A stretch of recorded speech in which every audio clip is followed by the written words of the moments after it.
आज के online class में आप सभी का स्वागत है। आज हम अवसादी सेल या सेडिमेंट्री रॉक्स का अध्ययन करेंगे। अवसादी चट्टानों का निर्माण अवसादों के जमाव के फलस्वरूप होता है। यह शब्द सेडिमेंट्री जो शब्द है वो लैटिन भाषा के सेडिमेंटम शब्द से लिया गया है, जिसका तात्पर्य होता है सिटिंग डाउन या नीचे बैठना। अवसादी शैलों को परतदार सेल भी कहते हैं क्योंकि इसमें विभिन्न परतें पाई जाती हैं।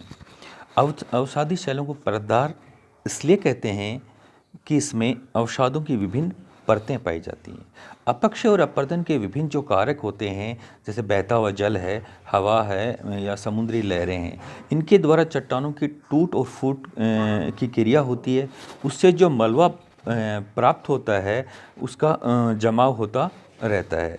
इस प्रकार अपक्ष और अपर्दन के विभिन्न कारकों द्वारा जो चट्टानों की टूट फूट से जो मलबा बनता है और वो जब जमा होता रहता है, इस प्रकार लगातार एक तह के बाद दूसरी तह का जमाव होता रहता है और जिस कारण भार भी बढ़ता जाता है।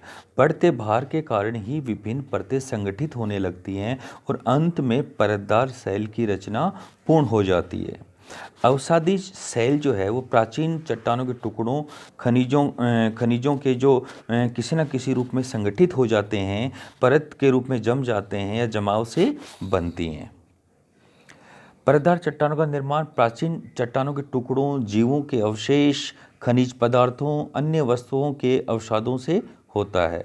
हवा, पानी आदि कारक या हवा, वायु आदि कारक जब लगातार इन वस्तुओं को बहाकर एक जगह पर इकट्ठे करते जाते हैं और बाद में दबाव के कारण यह एकत्र अवसाद चट्टान का रूप ले लेते हैं, तो उसे ही अवसादी चट्टान कहा जाता है। उदाहरण के लिए बलुआ पत्थर बालू के कणों से बनता है जो प्रत्यक्ष रूप से एक दूसरे से जुड़ गए हैं। खड़िया करोड़ों छोटे छोटे जीवों के छोटे छोटे कैल्शियम कार्बोनेट के टुकड़ों से मिलकर बना होता है।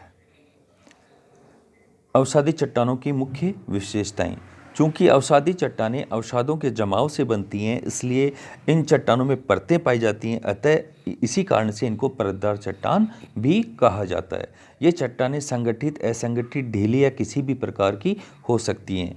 चूंकि ये चट्टानें कणों की सघनता की दृष्टि से कमज़ोर होती हैं, इसलिए इसमें अपर्दन का प्रभाव शीघ्र हो जाता है। यानी जो अवसादी चट्टानें हैं उस पर अपर्दन का प्रभाव क्या होता है, तीव्र गति से होता है। दूसरी इनकी क्या विशेषता है कि संगठित भी हो सकती हैं, असंगठित भी हो सकती हैं, ढीली भी हो सकती हैं या किसी भी रूप में हो सकती हैं। बालू का पत्थर, चीका मिट्टी, चूने का पत्थर, कोयला, सैल, खड़िया तथा नमक की चट्टानों का निर्माण पृथ्वी के अंदर अवसादों के निक्षेप से होता है। गर्म एवं शुष्क प्रदेशों में वायु के द्वारा भी अवसादी चट्टानों का निर्माण होता है। लोयस जो है इसका मुख्य उदाहरण है। ग्लेशियर के अपर्दन से भी अवसादी चट्टानें बनती हैं। हिमोड जो है वो इसी तरह की चट्टान है। धन्यवाद।